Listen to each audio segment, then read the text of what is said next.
হরে কৃষ্ণ। আত্মা তার পুরনো শরীর ঠিক সেইভাবেই ত্যাগ করে যেভাবে মানুষ তার পুরনো বস্ত্র খুলে নতুন বস্ত্র পরে। জলে ভাসমান নৌকাকে যেমন ঝড়ে আঘাতে তার লক্ষ্য থেকে দূরে নিয়ে যায়, ঠিক তেমনি আনন্দ মানুষকে ভুল পথে নিয়ে যায়। অসুবিধাগুলি সবসময় সেরা মানুষের কাছেই আসে, কারণ তারাই তাদের সর্বোত্তম উপায় কার্যকর করার ক্ষমতা রাখে। নিজেকে সবসময় শান্ত রাখে, কারণ সূর্য যতই উজ্জ্বল হোক না কেন সমুদ্র শুকিয়ে যায় না। যখন কারোর জীবনে সবকিছু শেষ হয়ে যায়, তখন সৃষ্টি কোনো না কোনো ভাবে তাকে কারোর কাছে পাঠায়। তারই নাম হলো শ্রীকৃষ্ণ। অনুপ্রেরণার সবচেয়ে বড় উৎস হলো তোমার নিজের চিন্তা। তাই বড় কিছু চিন্তা করো এবং সর্বদা নিজেকে জেতার জন্য অনুপ্রাণিত করো। সর্বদা মনে রাখবে, ভালো দিনগুলো পেতে তোমাকে খারাপ দিনের সাথে লড়াই করতেই হবে। জীবনে কোনো কিছুই চিরস্থায়ী নয়, তাই নিজেকে খুব বেশি চাপ দেবে না, কারণ পরিস্থিতি যতই খারাপ হোক না কেন তা অবশ্যই পরিবর্তন হবে। যে মনকে জয় করেছে তার জন্য মনই সবচেয়ে ভালো বন্ধু, কিন্তু যে এটা করতে পারে না তার জন্য মন সবচেয়ে বড় শত্রু হয়ে ওঠে।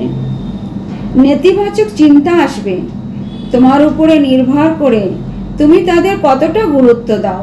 যে মনকে জয় করেছে তার জন্য মনই সবচেয়ে ভালো বন্ধু, কিন্তু যে এটা করতে পারে না তার জন্য মন সবচেয়ে বড় শত্রু হয়ে ওঠে। নেতিবাচক চিন্তা আসবে, তোমার উপরে নির্ভর করে তুমি তাদের কতটা গুরুত্ব দাও। যদি তোমার প্রশংসা করা হয় তবে আরো সতর্ক হওয়ার দরকার। জীবনে কখনো কারোর সঙ্গে তুলনা করবে না। তুমি যেমনই হও তুমি সর্বশ্রেষ্ঠ। একজন মানুষ তার বিশ্বাস দ্বারা তৈরি হয়। সে যেমন বিশ্বাস করে তেমনি সে হয়ে ওঠে। তোমার পরাজয় এবং জয় তোমার চিন্তার উপরে নির্ভর করে। তাই তুমি যদি মেনে নাও তবে পরাজয় হবে, আর যদি তুমি দৃঢ় প্রতিজ্ঞ হও তবে বিজয় হবেই। সবচেয়ে বিচক্ষণ স্থির মনের মানুষ সেই যে সফলতায় গর্বিত হয় না এবং ব্যর্থ হলে দুঃখে ডুবে যায় না। এটা জরুরি নয় যে প্রতিবারে তোমার কথা কে সঠিক বলে ধরা হবে, তাই মাঝে মাঝে চুপ থাকাই বেশি ভালো। যে যত শান্ত হয় সে ততই গভীরভাবে তার বুদ্ধির প্রয়োগ করতে পারে।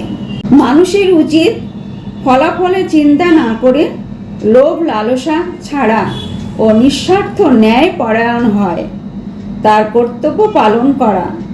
যেমনভাবে আলোর জ্যোতি অন্ধকারে চকমক করে, ঠিক তেমনি সত্য চকমক করে। তাই মানুষকে সর্বদা সত্যের পথেই চলা উচিত। সমস্যাগুলো ততটা শক্তিশালী নয় যতটা আমরা মনে করি। কখনো শুনেছ অন্ধকার সকাল হতে দেয়নি? জীবনের সবচেয়ে বড় ভুল সেটাই যেটা থেকে আমরা কিছুই শিখি না। হে ভরতবংশী, দেহের মধ্যে থাকা জীবাত্মাকে কখনো হত্যা করা যায় না, তাই কোনো জীবের জন্য তোমার দুঃখ করার দরকার নেই। মানুষের মানবতা ঠিক ওই সময় নষ্ট হয়ে যায় যখন সে অন্যের দুঃখে আনন্দ পায়। সময় শেখার জীবন কারোর জন্য অপেক্ষা করে না, আর না কারোর জন্য থামতে পারে। জীবনও তার সাথেই খেলে। যে খেলোয়াড় সেরা হয়। কষ্ট সবার একই রকম, কিন্তু আত্মবিশ্বাস সবার আলাদা আলাদা। কেউ হতাশ হয়ে ছিন্ন ভিন্ন হয়ে যায়, আবার কেউ সংগ্রাম করে জ্বলে ওঠে। যখন ভবিষ্যৎ অন্ধকার দেখাতে শুরু করে তখন তোমার বর্তমানের দিকে মনোনিবেশ করতে হবে। চেষ্টা করো, সমাধান বের করো। আজ না হলে কাল বের হবে। অর্জুনের তীরের মতো মরুভূমির থেকেও জল বেরিয়ে আসবে। যখন আমাদের মন দুর্বল হয় তখন পরিস্থিতি একটি সমস্যা হয়ে দাঁড়ায়, আর যখন মন স্থিতিশীল থাকে তখন পরিস্থিতি একটি পরীক্ষা হয়ে দাঁড়ায়। কিন্তু যখন আমাদের মন মজবুত হয় তখন পরিস্থিতি সুযোগ তৈরি করে। মানুষ নয় তার কাজ ভালো বা মন্দ হয়, আর মানুষের কর্ম অনুযায়ী সে তার ফল পায়। যতটা সম্ভব চুপ থাকাই ভালো, কারণ কথাই মানুষকে সবথেকে বেশি অপরাধ করতে বাধ্য করে। ভালো কাজ করার পরও মানুষ শুধু তোমার খারাপ কাজগুলোই দেখবে, তাই লোকে কি বলবে তাতে কান দিও না, নিজের কাজ করে যাও। তুমি আজ যে কর্ম করেছো তার ফল তুমি কাল অবশ্যই পাবে, আর আজ তোমার যা কিছু আছে তা তোমারই দ্বারা করা তোমার অতীতের কর্মের ফল। শ্রীকৃষ্ণ বলেন, আমি কারোর ভাগ্য তৈরি করি না, সবাই সবার ভাগ্য নিজেই তৈরি করে। ভালো উদ্দেশ্য নিয়ে করা কাজ কখনো বৃথা যায় না, আর তুমি তার ফল অবশ্যই পাবে। কোনো কাজ নিয়ে চিন্তা করা উচিত, কিন্তু চিন্তা এত করা উচিত নয় যাতে ওই কাজই নষ্ট হয়ে যায়। বদলে যাও সময়ের সাথে, অথবা সময়কে বদলাতে শেখো। ভাগ্যকে দোষ না দিয়ে যে কোনো পরিস্থিতি থেকে চলতে শেখো।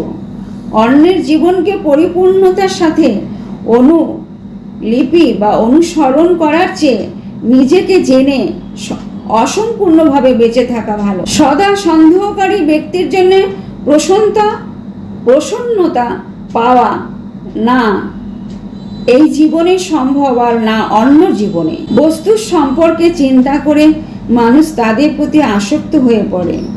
এই কারণে তাদের মধ্যে কামনা বাসনা তৈরি হয়, এবং কামনা বাসনা বিঘ্নিত হলে ক্রোধ উৎপন্ন হয়। ভালোবাসা সর্বদা ক্ষমা চাইতে পছন্দ করে, এবং অহংকার সর্বদা ক্ষমা চাওয়াতে পছন্দ করে। মৌন থাকাই তার প্রতি শ্রেষ্ঠ উত্তর, যে আপনার কথার মূল্য দেয় না। ভগবান শ্রীকৃষ্ণ গীতায় বলেছেন, হে অর্জুন, যারা আমার পরম ভক্ত, যারা সর্বদা আমাকে স্মরণ করে এবং একক চিত্তে আমার উপাসনা করে, আমি স্বয়ং তাদের প্রত্যেকের কল্যাণের উত্তর দায়িত্ব গ্রহণ করি। কে কি করছে, কিভাবে করছে এবং কেন করছে, এসব থেকে যত দূরে থাকবে ততই সুখে থাকবে। মোহ বা টান তার উপর অনুভব করো যার উপর তোমার অধিকার আছে। যার উপর তোমার অধিকার নেই তার উপর মোহ বা টান অনুভব করা উচিত নয়। জয় শ্রীকৃষ্ণ।